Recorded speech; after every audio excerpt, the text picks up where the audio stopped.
Hello everyone, this is section 16.1 vector fields. Just a note before we begin, your final exam will be composed primarily of the work in chapter 16, the matching integrals with solids handout, 30 points that we had mentioned last lecture, and some selected problems from previous exams, and I'll make you well aware of what those are. In any event, section 16.1 vector fields, we define a vector field as a function that assigns a vector to each point in space. So each point gets its own vector. In 2 dimensions, notationally we write that the vector field, uppercase F, as a vector of x and y is some function of xy times I plus another function of x and y times j. And then we extend that to 3 dimensions as well. So here we want to sketch the vector field by drawing some representative vectors. So basically what we could do is just pick values of x and y. We're going to form a graph off to the right here. And we're going to pick values of x and y and draw the respective vector. So, for example, I'm going to choose, let's say, 1, 0. If I choose 1, 0, then that means x is 1 and y is 0. So this becomes negative j. So then the graph of negative j at the point 1, 0, so let's say here's the point 1, 0, negative j would be 1 unit in the negative y direction. So, and you could try to illustrate the length of the vector, the magnitude of the vector as well. And then if we go to, let's say, f of do 0, 1 next.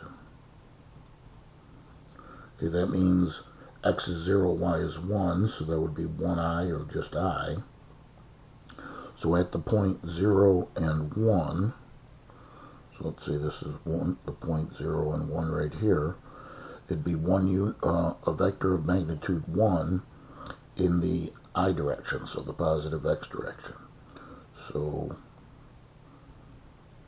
trying to draw those the same length. And then you can continue and do f of, let's say, negative 1, 0. So x is negative 1, making it 1j. So at negative 1, 0, that'd be right here. 1j in the positive j direction, 1 unit. And then let's say f of 0, negative 1. So x is 0, that knocks that out. Y is negative 1, so that'd be negative I. So at 0, negative 1, it would be 1 unit in the negative I direction, so the negative x direction, so something like that. And just to show some others, f of, let's say, 1/2 and 0. And I'm just arbitrarily picking these points, but using 1s and 0s and other numbers and zeros are probably good ideas. So 1/2 and 0, 1/2 in the x is x, 0 is y, so that'd be negative 1/2 j. So at 1/2, 0, which would be right here, it'd be negative j. So negative 1/2 j. So if this was 1 unit, you'd want to draw it half of the unit like that. And then you could do some more of them if you wanted. 0, 1/2 would be 1/2 I. So here at 0 and 1/2, half the distance of that vector. And similarly, you can continue and you basically find vectors looking like this. Okay, half the magnitude of the previous ones. This is actually a special name for this vector field. They call it a spin field, and you can see why, because if you throw something in there, it's just going to spin around. Okay, so some other types, and again, you just pick some representative values. Say f of 0, 1 again would be 0 in the x, 1 in the y, so you get j. So let's see what this one starts to look like.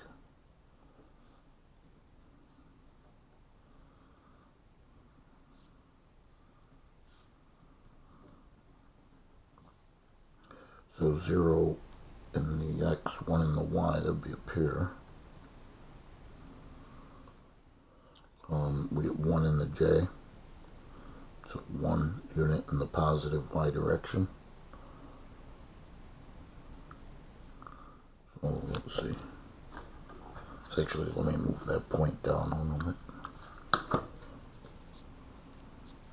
I'm going to move it down here. Let me see, that's 1. So let's say that that's the representative vector for that. F of 1, 0 would be I. So at the point 1, 0, making it kind of short, but there's a reason for that, as we'll see. And then you could do f of negative 1, 0 would be negative I. So negative 1, 0, negative I, so it's shooting off in that to the left. And 0 and negative 1 would be negative j. So from that point, it's going down. Okay, so let's see what some others look like. Like, let's say, for example, f of 1, 1.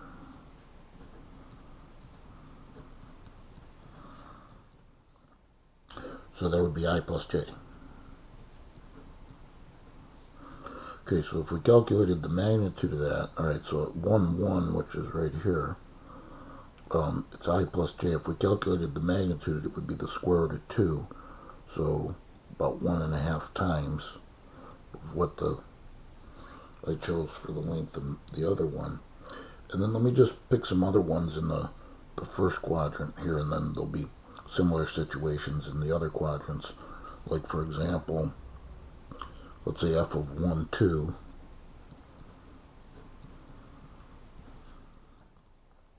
would be I plus 2j. Okay, so magnitude of that would be the square root of 5, which is about 2 point something. But from that point 1, 2, so let's say 2 is up here, it would be 1 unit in the I and 2 units in the j. So maybe something like that. And let's do 2, 1.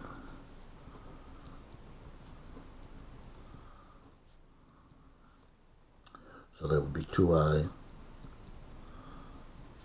plus j. So from that point, 2 in the I, 1 in the j, something like that. Okay, and then, if you sketch some other ones in the other quadrants, you'd see similar vectors. Okay, just one more for the fun of it.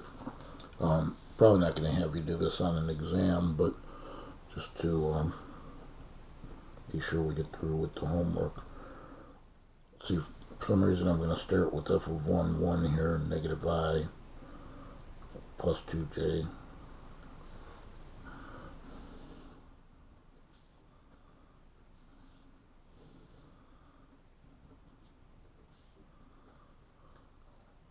So, at 1, 1, see right there, negative I plus 2j, so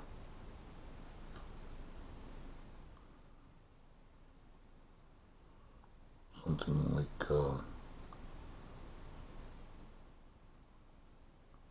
plus 2j.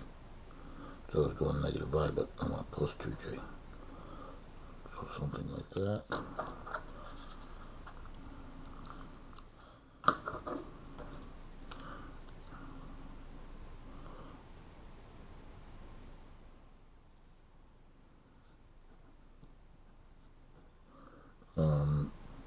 Stick in the first quadrant. We'll do f of 2, 1, negative 2i plus j. So 2 and 1 right here. So negative 2 in the I, 1 in the j. So looks like it would be something like that.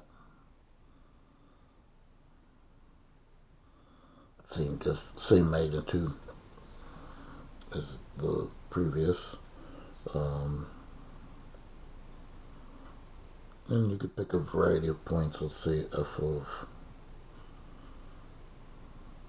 1, 2 be negative I plus 4j. So up here, it's going to be pretty much twice as long. So you can, again, sketch many of them. Alright, so we're not going to be majorly concerned about those, but the concept very important, obviously. Okay, then we get to a definition for any vector field. Okay, so now we know what they look like.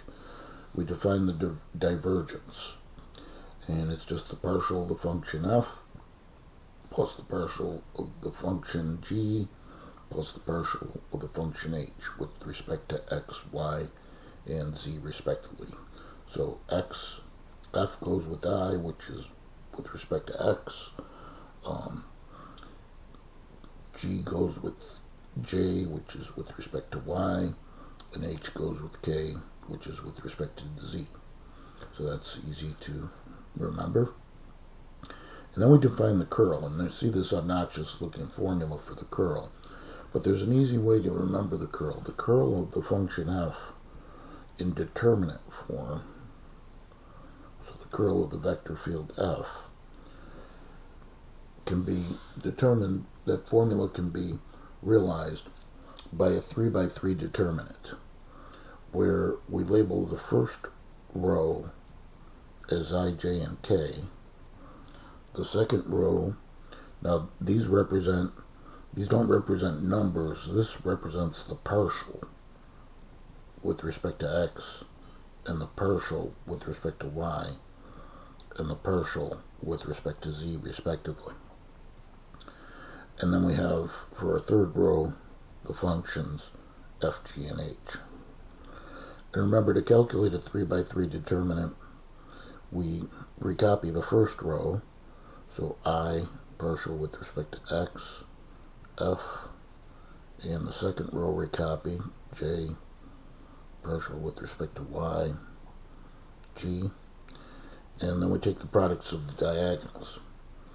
So, but it's easier to, as we've experienced, take the horizontal product. So this means the partial, we kind of have to read it this way, partial of y, partial of h with respect to y,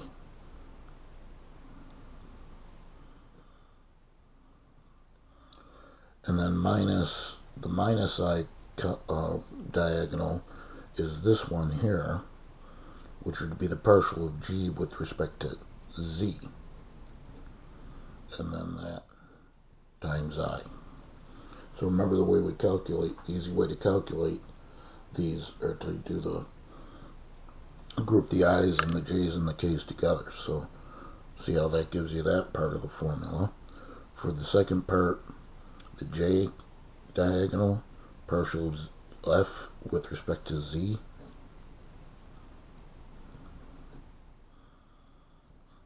but then minus the negative j is this one, and that'd be the partial of h with respect to x times j. And then we squeeze the third one, and you can see that's exactly what we have here in this formal definition. And then for the k's, the positive partial with respect to g of x,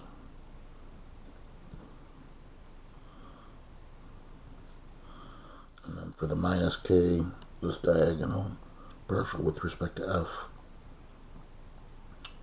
partial of f with respect to y. And then that times k. And you can see that that matches. Okay, so obviously we're going to want to use the determinant form for the definition of the curl. So some example, or an example at least.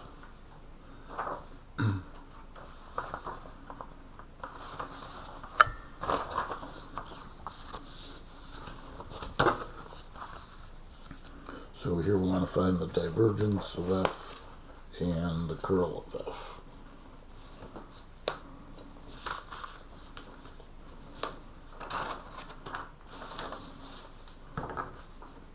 So the divergence of f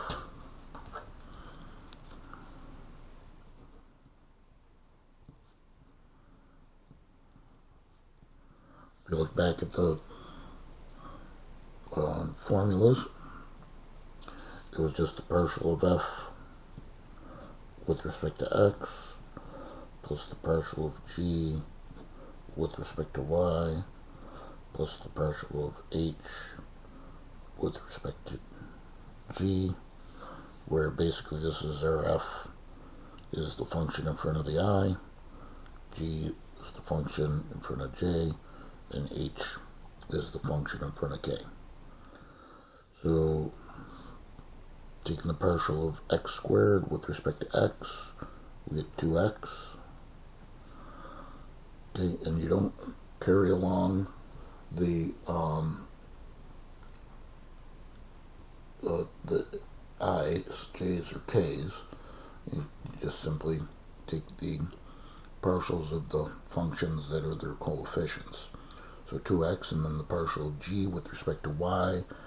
X is a constant, or the y is 1, so I guess that'd be negative 2x.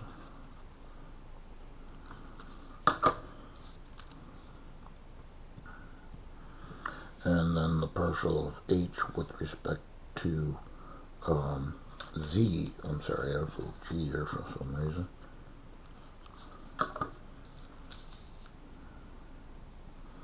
The partial of h with respect to z, y is a constant, or z squared is 2z, so plus 2yz. And then it looks like these x's go away and we just get 2yz. Okay, so that's the divergence of the vector field. And now for the curl.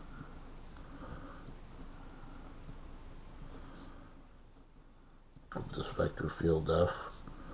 Okay, so I'm not going to repeat the definition, but look back if you have to. We put I, j, and k in the first row of a 3 by 3 determinant. The notation representing their partials, partial with respect to x, partial with respect to y, and partial with respect to z in the second row. So again, these aren't like we're multiplying these. You have to think of them as operators. And then the functions themselves in the third row. So x squared, negative 2xy, and yz squared respectively. Okay, and then as always, for the 3x3 determinant, in terms of our calculations, recopy the first two columns, so I partial with respect to x, x squared, j partial with respect to y, negative 2xy. Okay, and now the diagonals. And remember, the best way to do this is do the positive i's minus the negative i's, group them together. So the positive I diagonal, okay, it means I times the partial with respect to y of this. So we're taking the partial with respect to y of yz squared. Z is held as a constant, derivative of y is 1, so that would just be z squared. And then minus the partial, okay, so then the negative I diagonal is this diagonal here. Okay, and you have to read it from, you're really reading it from the middle, from element, because that's the operator. So the partial with respect to z of negative 2xy, well, if it's with respect to z, x and y are constants, so this derivative is 0, so then that times I, and then plus, now we'll go to the j's. There's the positive diagonal for j, and it's again, start with the middle operating element, partial with respect to z of x squared. X squared is a constant, so its derivative with respect to z is 0. Then minus, okay, the negative j columns here, or diagonal I should say, and that is the partial with respect to x of yz squared, but that means if it's with respect to x, y and z are constants, so that's a 0 times j. Okay, now plus, now let's do the k's. Positive k, this diagonal, so partial with respect to x of negative 2xy, y is a constant, derivative of negative 2x, negative 2, so negative 2y. And then for the negative k's, that's this diagonal, and it's the partial with respect to y of x squared, but x squared is a constant, so that'd be minus 0 times k. So it looks like we get z squared I and minus 2y times k. Okay, so let's just talk about the del operator real quickly, and then we'll, before we start the examples, we'll cut to a different part of this lecture, so we'll stop the video. Del operator basically means the derivative.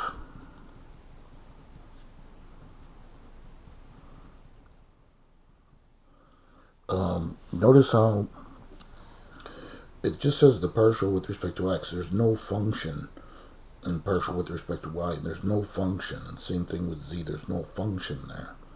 So it's an operator just like we would use the operator to say the derivative with respect to x of something, right? And then we've got to put the something in there to know what the derivative is. So it's just the partial of each respectively with their ijk components. So if you apply this to a function, then you obtain what we call the gradient. Okay, so gradient's going to be a big deal. And it's just taking the partial with respect to x of the function times I, and then the partial with respect to y of the function times j, and then the partial with respect to z of the function times k. So it behaves just like, you know, now we put an actual function in here, right? This would just be a function of x, but now we're extending it to 3 dimensions. Okay, so then we can write the divergence of the vector field in terms of this del operator. Because if we have this function, then the divergence, which we had defined, remember up here, well, I mean on the previous page, but we used it up here to be the partial of f with respect to x, partial of g with respect to y, and partial of h with respect to z, if we apply del to this function f here, that's exactly what we get. Partial with respect to x of the f, partial with respect to y of g, and the partial with respect to z of h. So therefore, the divergence of f we define as being the dot product, okay, of del with f. And then we define the curl, so that's the dot product, and then we define the curl to be equal to, because, okay, just to justify this dot product, here's del.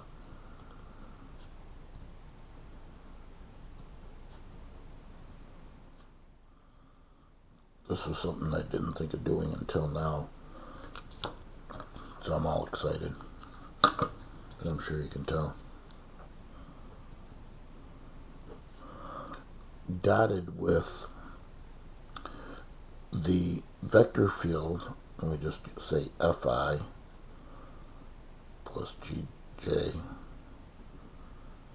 plus hk. Okay, so the dot product, there's the partial, but you have to think of this as an operator again.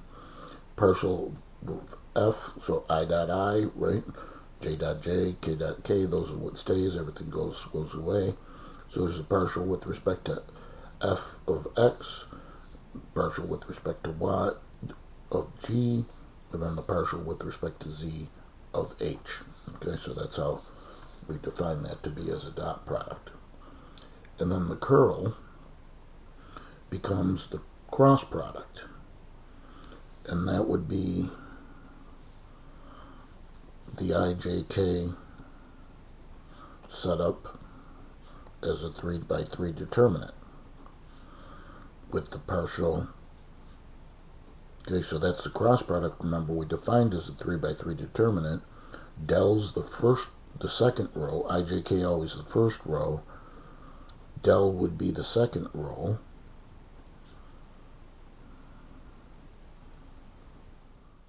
and the vector field f would be the third row, and that's our f, our g, and our h. And that is identically, as we had defined on the first page of these notes, that is identically the curl. Okay, so kind of neat to see all that come into play. So these are really big deals. We'll come back and do some examples with them, and then move on to 16.2.